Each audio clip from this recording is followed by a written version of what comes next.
성도님들 안녕하십니까? 오늘 함께 묵상할 말씀은 레위기 18장입니다. 레위기 18장은 이스라엘 백성들에게 애굽 땅의 풍속을 쫓지 말고 앞으로 들어가게 될 가나안 땅의 풍속과 규례 또한 행하지 말라고 말씀하고 있습니다. 하나님을 떠난 인간은 모든 것을 자기가 결정하고 자기 소견에 옳은 대로 행하고 싶어 합니다. 하나님께서는 이런 하나님의 백성들에게 세상의 문화를 쫓지 말라고 말씀하고 계십니다. 24절에서 하나님은 이런 일들로 자신을 더럽히지 말라고 말씀하시며 가나안 사람들이 그 땅에서 쫓겨나는 심판을 받는 것도 이런 범죄들로 자신을 더럽히고 그 땅을 더럽혔기 때문이라고 말씀하고 계십니다. 3절에 풍속을 쫓지 말면은 애굽 땅에서 출애굽한 이후 이스라엘은 애굽의 풍속들을 뒤로 해야만 했습니다. 다시 말하면 잊어버려야 했습니다. 백성들은 가나안으로 가고 있었고 가는 도중에도 죄가 만연하였습니다. 그들은 악의 근원이 무엇이든지 그것을 피하여야 했습니다. 우리는 하늘 가나안을 향해 가는 성도들입니다. 여전히 버리지 못한 악한 모습과 습관들이 우리들에게 있을지도 모르겠습니다.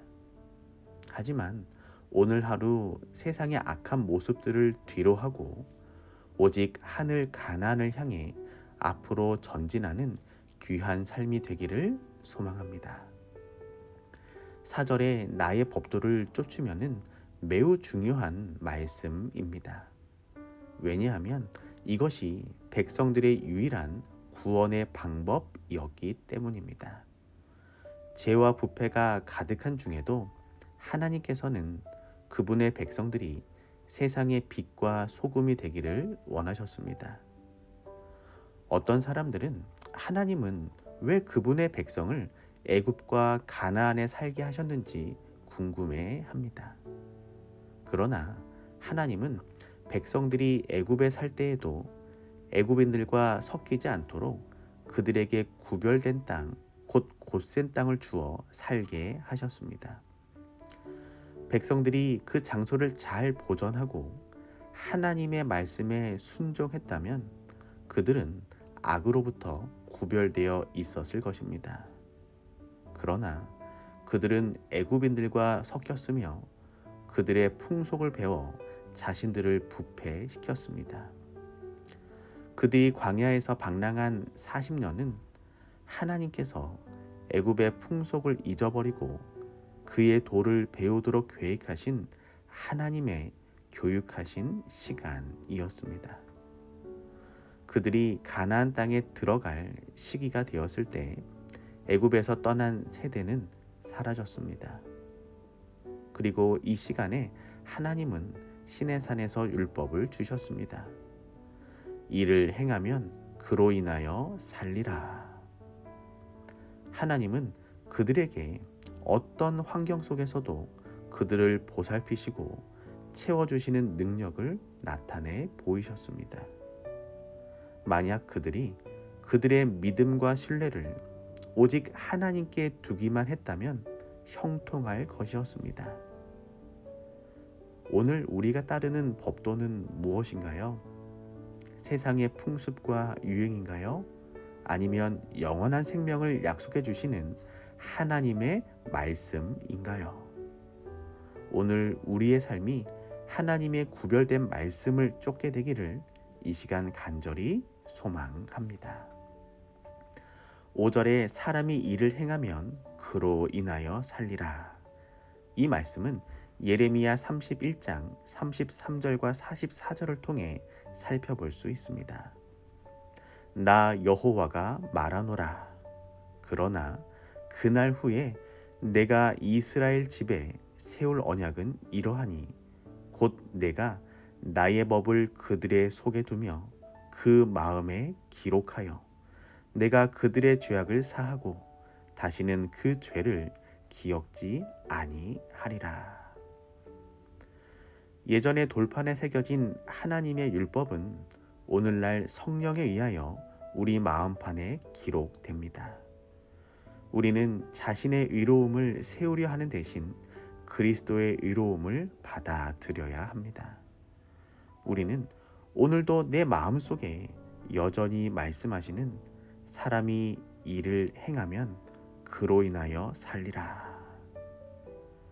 성령 하나님의 음성을 따라 순종하는 삶을 살아가야 할 것입니다. 6절에 가까이 하여 그 하체를 범치 말라. 이 말씀은 고대의 눈에 띄는 죄 가운데 하나였습니다. 바로 부도덕이었습니다. 가나안 땅도 예외는 아니었습니다. 태초에 하나님은 한 남자와 한 여자를 창조하셨고 인간의 축복과 위로를 위한 이상적인 조건을 만드셨습니다.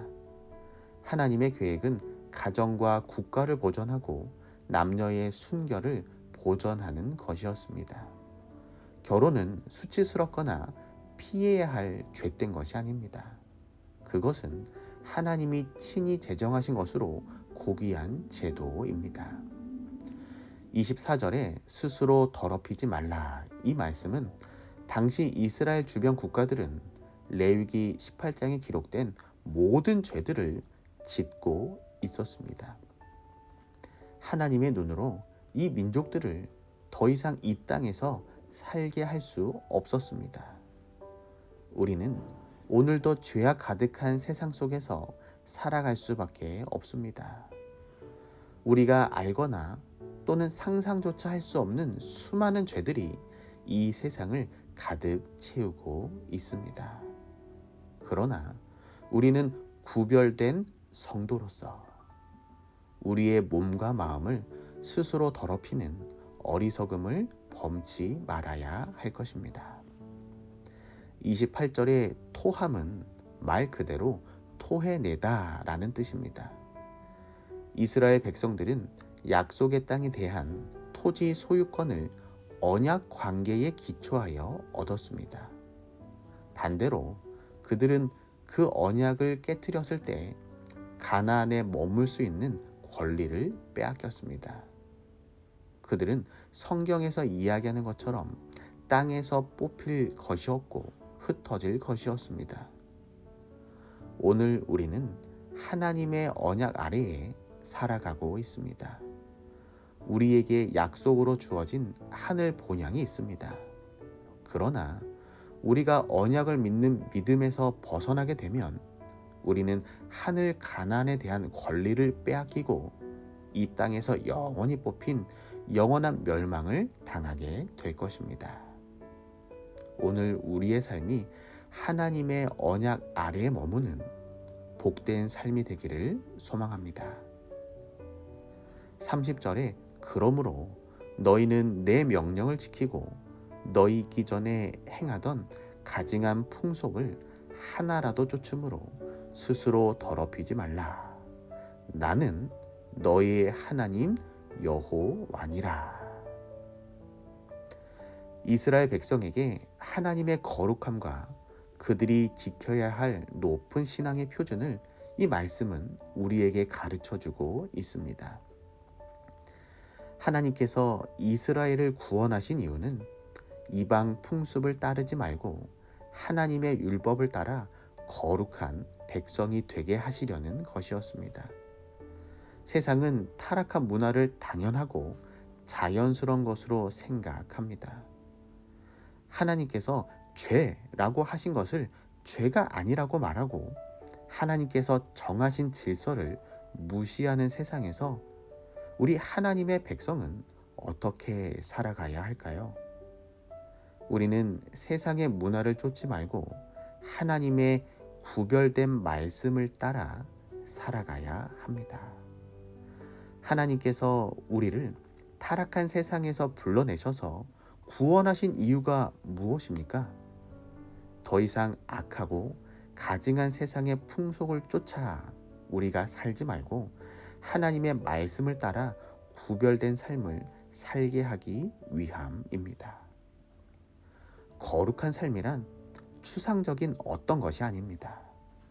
세상의 문화, 가치관, 방식을 쫓지 않고 하나님의 말씀을 쫓아 살아가는 실제적이고 구체적인 삶입니다. 이런 삶을 살기란 거센 물결을 거슬러 올라가는 것처럼 힘들고 어려운 일입니다. 하지만 거센 물결을 거슬러 올라갈 수 있는 비결은 바로 생명에 있습니다. 생명이 있으면 아무리 작은 물고기라도 거슬러 올라갑니다. 하나님께서 그리스도 안에서 우리에게 이러한 생명을 주셨습니다. 하나님의 도우시는 은혜와 성령님께서 공급해 주시는 그 능력을 의지하며 오늘 하루도 세상 속에서 거룩한 삶, 구별된 삶을 살아가게 되시기를 이 시간 간절히 소망합니다. 오늘은 교회의 수석 장로님이신 민진홍 장로님을 위해 기도하겠습니다. 사랑의 하나님, 서울 영화관 교회를 위해 늘 고민하고 애쓰시는 장로님의 삶을 축복하여 주시옵소서. 교회의 밝은 곳과 어두운 곳에서 보이지 않게 성도들을 살피시고 기도하시는 장로님의 마음을 하나님께서 품어주시고 장로님의 삶을 통해 하나님 영광받아 주시옵소서. 장로님의 가족을 위하여 우리 기도하오니 박명희 집사님과 민서진 청년이 하나님의 인도하심 아래에서 하나님의 길을 찾고 하나님과 늘 동행하는 복된 삶을 살게 하여 주시옵소서. 사랑의 예수님의 이름으로 간절히 기도드립니다. 아멘. 우리 다음의 기도 제목을 가지고 있는 곳에서 우리 하나님께 간절히 기도하도록 하겠습니다.